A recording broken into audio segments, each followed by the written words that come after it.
हाँ, तो हम लोग बात कर रहे हैं क्रिया विशेषण की। तो क्रिया विशेषण में सबसे पहले हम जानेंगे कि क्रिया किसे कहते हैं। क्रिया और विशेषण, यहाँ दो शब्द से क्रिया विशेषण बना हुआ है। क्रिया वह शब्द है जिसमें किसी कार्य के, किसी भी प्रकार के, किसी भी प्रकार के कार्य के करने या होने का बोध कराता है, यह आपको इसे क्रिया कहते हैं। दूसरे में आ जाता है विशेषण। विशेषण किसे कहते हैं?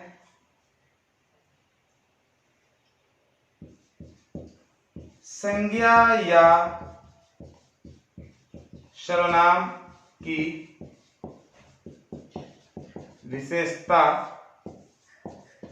बताने वाला शब्द। तो यहां मैंने देखा क्रिया किसी भी प्रकार के कार्य के करने या होने का बोध कराता उसे क्रिया कहते हैं, और संज्ञा या सर्वनाम की विशेषता को बताने वाले को विशेषण कहते हैं। तो चूंकि यहां पर तो विशेषण अकेला नहीं है और क्रिया भी अकेले नहीं है, तो ऐसी स्थिति में विशेषण और क्रिया दोनों मिलकर बनता है क्रिया विशेषण। तो क्रिया विशेषण एक शब्द है। तो अब यहां संज्ञा सर्वनाम का जिक्र हम लोग नहीं करेंगे, क्योंकि यह विशेषता अब संज्ञा या सर्वनाम की नहीं, अब क्रिया की विशेषता बताने को कह रहा है। तो वैसे स्थिति में क्रिया विशेषण के जब मैंने इतना देखा तो मुझे समझ में आ गई होगी कि अब संज्ञा या सर्वनाम की नहीं, बल्कि कोई भी जो कार्य होता है उस कार्य के होने में जो क्रिया हो रही है उस क्रिया की, अर्थात क्रिया की विशेषता बताने वाले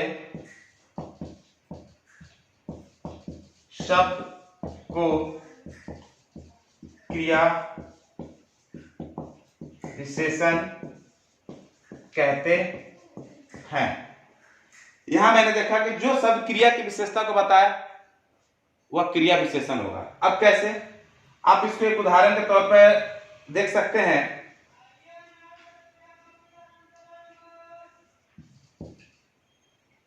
राम वहां खड़ा है, सीता धीरे धीरे चल रही है। यहां मैं देखूंगा खड़ा होना क्रिया है, चल रही क्रिया है, ये दोनों क्रिया है। और इन दोनों क्रियाओं की विशेषता क्या है कि राम वहां खड़ा है, वहां। यहां पर देखेंगे धीरे धीरे, सीता धीरे धीरे चल रही है, तो धीरे धीरे, तो वहां जो है ना वह क्रिया विशेषण हो जाएगा।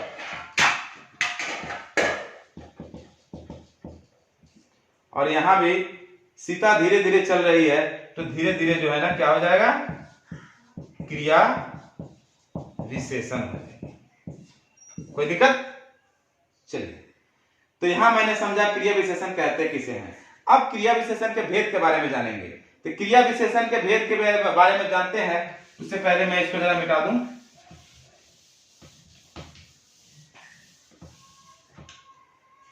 क्रिया विशेषण के भेद।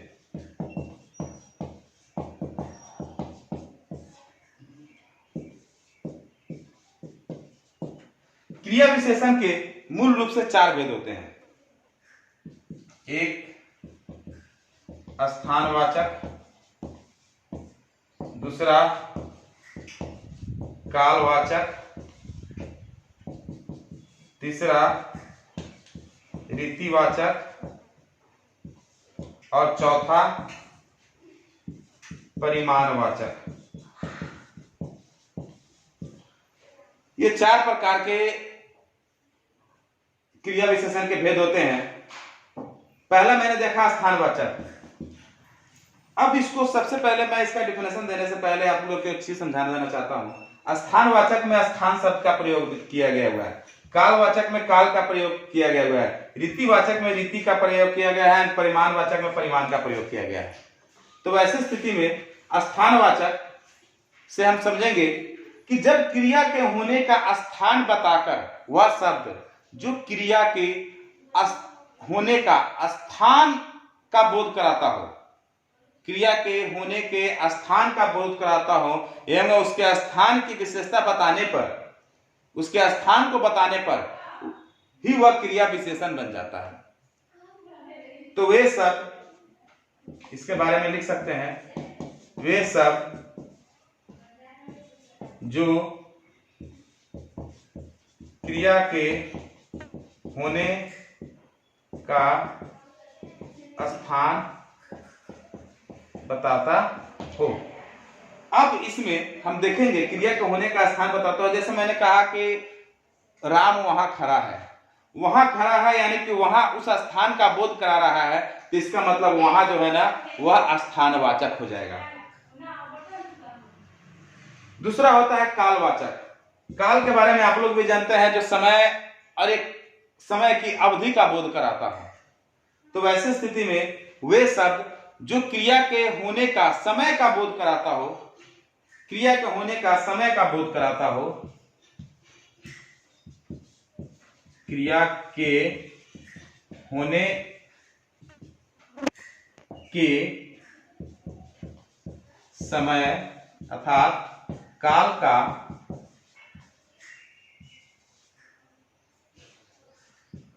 बोध कराता हो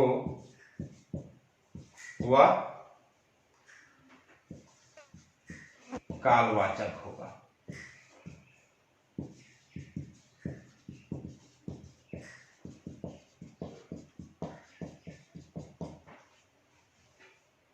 वह कालवाचक क्रिया विशेषण होगा। तो मैंने यहां पर स्थानवाचक एवं कालवाचक, आप इसको थोड़ा देर देख लें, फिर मैं इसे मिटाकर, ताकि रीतिवाचक और परिमाणवाचक आपको मैं फिर समझाता हूं। ओके, तो फिर मैं इसको मिटाता हूं। अब मैं रीतिवाचक और परिमाणवाचक के बारे में जानूंगा। तो दूसरा होता है रीति, तीसरा होता है रीतिवाचक। रीतिवाचक, रीतिवाचक जब किसी कार्य के होने की पद्धति का ज्ञान कराता हो, किसी भी कार्य के होने की पद्धति का बोध कराए, किसी भी कार्य के करने या होने में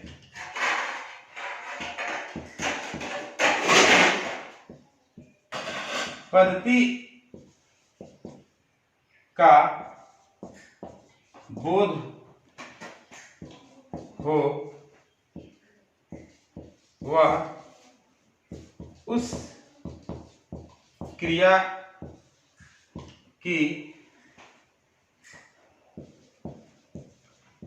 पद्धति के द्वारा क्रिया की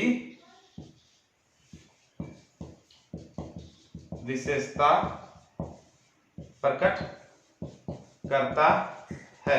अर्थात रीतिवाचक या स्थानवाचक या कालवाचक जो भी शब्द होंगे वह अपनी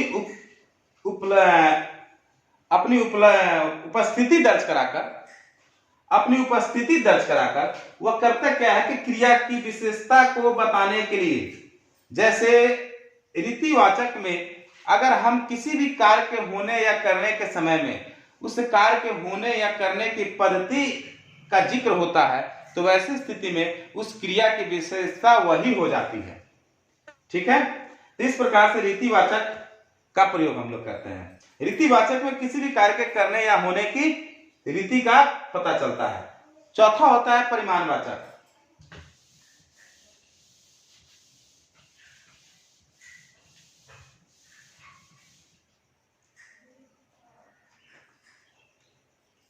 चौथा होता है परिमाणवाचक।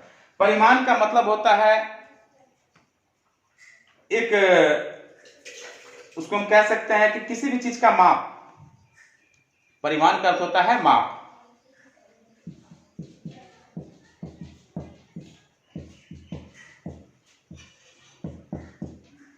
जब क्रिया के होने में कम, ज्यादा, कितना, इतना, उतना, इन सभी का जब प्रयोग होता है तो फिर वैसी स्थिति में वह परिमाणवाचक क्रिया हो जाती है, परिमाणवाचक क्रिया विशेषण हो जाती है। क्यों? क्योंकि वह उस क्रिया की होने में उसकी मात्रा, उसके माप का बोध कराता है, इसलिए वह क्रिया विशेषण में वह जो है ना क्रिया की परिमाणवाचक क्रिया विशेषण कहलाता है। अर्थात हम लिख सकते हैं वह शब्द जो क्रिया के माप का बोध कराता हो।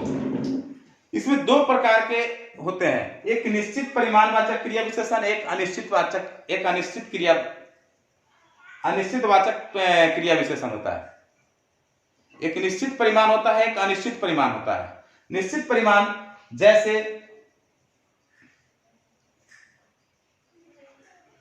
वह 2 किलोमीटर चला, यहां पर क्रिया के चलने की जो दूरी है वह स्पष्ट रूप से सामने आ जा रहा है, इसलिए वह निश्चित वाचक हो जाएगा। वहीं पर अगर मैं कहता हूं वह कितना चला, तो फिर वैसी स्थिति में वह कितना चला इसका कोई परिमाण माप निश्चित नहीं है, वह कितना भी हो सकता है, तो वह अनिश्चित हो जाता है। इस प्रकार से क्रिया विशेषण के 4 भेद होते हैं। एक होता है स्थानवाचक, कालवाचक, रीतिवाचक और परिमाणवाचक। ठीक है, कोई दिक्कत? फिर वैसे स्थिति में आप सभी से आग्रह है कि आप इसको अपने नोटबुक में लिखेंगे और लिखने के बाद इसको याद कर लेंगे। याद करने से बेहतर होता है जितना ज्यादा से ज्यादा हो सके आप इसको समझने का प्रयास करें, क्योंकि समझने से ही आप इसको अपने जीवन में, अपने व्याकरण की दुनिया में इसको इंप्लीमेंट कर सकते हैं। ठीक है, फिर हम अगले वीडियो में मिलेंगे। इस वीडियो के लिए इतना ही। क्रिया विशेषण के लिए आपके जानकारी के लिए इतना भी काफी है। अगर इस प्रकार से की और भी कुछ जानकारी चाहिए आप हमें कमेंट करें।